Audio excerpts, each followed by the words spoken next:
সুৰেন ফুকনৰ ঘটনাটো জটিলতকৈ জটিল হৈছে। জুনমণি মৰাণ জেললৈ ৰাইজৰ ৰুখত সুৰেন ফুকনৰ ঘনিষ্ঠ বিজেপি কৰ্মী।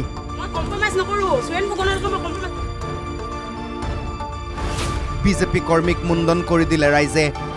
আৰক্ষীৰ আচৰণো কেনেকুৱা?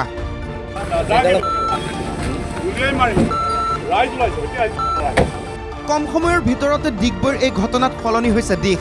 আৰম্ভণিৰ পৰা এতিয়ালৈ ঘটনাটোৰ আভাস নাপালে একো ধৰিব নোৱাৰিব আপুনি। কি হৈছিল শুনক। ঘটনাটো ঘটিছিল 1 মেৰ দিনা। নিৰ্বাচনী আচৰণবিধি উলংঘা কৰি প্ৰচাৰ চলোৱা বুলি অভিযোগ উত্থাপন কৰি ডিগবৈৰ বিধায়ক সুৰেন ফুকনক ঘেৰাও কৰিছিল ৰাইজে। আছিল বৰহাবজান পঞ্চায়তৰ 7 নম্বৰ ৱাৰ্ডৰ নিৰ্দলীয় প্ৰাৰ্থী জুনমণি মৰাণো। বিভিন্ন প্ৰশ্ন কৰা হৈছিল বিধায়ক সুৰেন ফুকনক।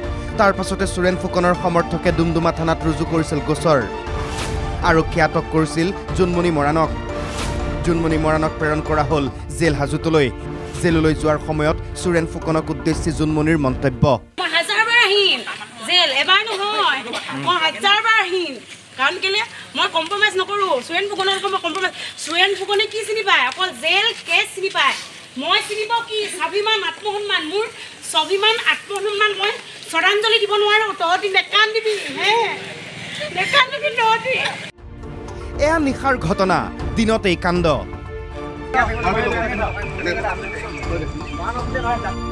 ইয়াৰ আঁৰতো আছে কাহিনী। ননীগোপাল দত্ত নামৰ সুৰেন ফুকনৰ লগত থকা এজন যুৱকেই থানাৰ ভিতৰত কিছু গালিগালাজ কৰাৰ অভিযোগ জুনমণি মৰাণক। সেই সন্দৰ্ভতে কংগ্ৰেছ নেতা লাচিত মৰাণ ওৰফে ৰাজীৱ আৰু বিজেপি কৰ্মী কল্পজ্যোতি ফুকনৰ মাজত হোৱা কথোপকথন বিয়পি পৰিছিল ছ'চিয়েল মিডিয়াত, য'ত কংগ্ৰেছ নেতা লাচিত মৰাণক প্ৰশ্ন কৰিছে কল্পজ্যোতি ফুকনে। টিংৰাইত থাকিবলৈ মন আছে নে নাই? টিংৰাইত থাকিবলৈ যদি মন আছে আপুনি কওক, নহ'লে মই আপোনাক মই পাৰ্চনেলি কৈছোঁ একদম। টিংৰাইত থাকিবলৈ মন আছে যদি কওক। এই টপত কথোপকথনৰ পাছতে মৰাণ জনগোষ্ঠীৰ লোকসকল ওলাই আহি ডিগবৈ বগাপানীৰ বাসিন্দা কল্পজ্যোতিক টিংৰাই বজাৰলৈ মতাই আনিলে। তাৰ পাছত আঁঠু কঢ়াই কাণত ধৰাই চুলি খুৰাই দিলে। কল্পজ্যোতি ফুকন সুৰেন ফুকনৰ কোনোবা ঘনিষ্ঠ বুলি কোৱা শুনিছোঁ। তেওঁ মানে ভাবুকি দিছে যে মৰাণ জনগোষ্ঠীটোৰ ওপৰত এনেকুৱা ভাবুকি দিছে যে টিংৰাইত থাকিবলৈ মন আছেনে নাই। তেনেকুৱা ভাবুকি দিয়াৰ কাৰণে আজি এই টিংৰাইবাসী ৰাইজ লগতে মৰাণ ৰাইজে ওলাই আহি তেখেতক মানে ক্ষমা বিচাৰিবৰ কাৰণে টিংৰাই মাছমজিয়াত আজি থোৱা হৈছিলে।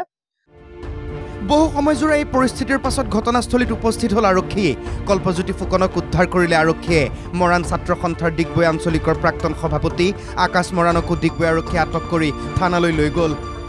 ডিগবৈ থানাৰ OC দিব্যজ্যোতি ছাৰে আহি তেওঁ মানে কল্পজ্যোতি ফুকনক নিলে। লগতে আমাৰ মানে মৰাণৰে এজন যুৱকক নিলে যে আকাশ মৰাণ, তেওঁক লৈ গ'ল। আমি এইটো বিচৰা নাছিলে যে আকাশ মৰাণে যিহেতু জাতিটোৰ কাৰণে 2 এষাৰ কথা কৈছিলে বা জাতিটোৰ কাৰণে সি মাত মাতি আছিলে, তো সেইকাৰণে ডিগবৈ থানাৰ OC ভাৰপ্ৰাপ্ত বিষয়াই তেওঁক এনেকৈ লৈ যাব নালাগিছিলে। কল্পজ্যোতি ফুকনক উদ্ধাৰ আৰু আকাশ মৰাণক আটক কৰাৰ সময়ত ডিগবৈ থানাৰ ভাৰপ্ৰাপ্ত বিষয়াই কৰা ব্যৱহাৰক লৈও তীব্ৰ প্ৰতিক্ৰিয়াৰ সৃষ্টি হৈছে।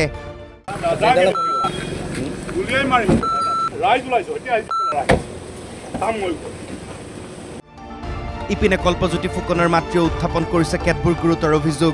30-40 জন যুৱক গৈ ভয় ভাবুকি দি কল্পজ্যোতি ফুকনক লৈ অনাৰ অভিযোগ। তাহাঁতি 30-40টামান ল'ৰা গৈ পেলাই আপোনালোকক তাহাঁতি হেৰি কৈছে যে মোক কৈছে যে মানে হেৰি নহয়, আপোনালোকক ক্ষমা খুজিবলৈ ল'ৰাটো উলিয়াই দিয়ক মানে এনেকৈ কৈছে।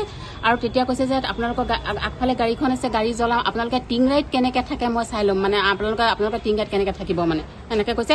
আনকি বাগানত কেনেকৈ থাকে মানে এনেকৈ কৈছে, বাগানৰ কোৱাৰ্টাৰত কেনেকৈ থাকে। টিংৰাইত গৈ পেলাই ক্ষমা খুজিলে আমাৰ হৈ যাব। তাৰপিছত এইবিলাক কৰিছে তাহাঁতি। এই ঘটনাৱলীক লৈ ডিগবৈত চেপা উত্তেজনাই বিৰাজ কৰিছে। স্থানীয় দল সংগঠন আৰু ৰাইজে অনুমান কৰিছে 1 মেৰ সেইদিনাৰ ঘটনাৰে পাৰ্শ্বকীয়া এইবোৰ। নিৰ্দলীয় প্ৰাৰ্থী আৰু বিধায়ক সুৰেন ফুকনৰ মাজত হোৱা সংঘাতৰে পৰিণতি এয়া। সকলোৱে আহ্বান জনাইছে বিধায়কক বিষয়টো ইমানতে ঠাণ্ডা হ'বলৈ দিয়ক। তেওঁ যিহেতু সুৰেন ফুকন ডাঙৰীয়া কোন হয়? আমাৰে নিজৰ মানুহ হয়। তেওঁ আমাৰে মৰাণৰে মানুহ হয়। আমাৰ কিবা ককাই ভাই দদাই বপাই তেনেকুৱাই হয়। আৰু জুনমণি মৰাণো অইন বেলেগ নহয়, তেওঁ আমাৰ মৰাণৰে এজনী মানুহ হয়। যে সেইকাৰণে যিটো হৈছিলে এইটো যাতে ইমানখিনি পৰ্যায় আমি পাবগৈ বুলি ভবা নাছিলে বা হ'ব নালাগিছিলে। প্ৰথমে প্ৰশ্ন আছিল সেইদিনা সঁচাকৈ নিৰ্বাচনী বিধি উলংঘা কৰি প্ৰচাৰ চলাইছিল নেকি ডিগবৈৰ বিধায়ক সুৰেন ফুকনে? এতিয়া অন্যফালে গতি কৰিলে সমগ্ৰ ঘটনাই। ইয়াকে লৈ ডিগবৈৰ ৰাইজ ক্ষোভিত বিভ্ৰান্ত। ডিগবৈৰ পৰা দীপেন শইকীয়া, ডুমডুমাৰ পৰা ভাস্কৰ দাহাল, NKTV+।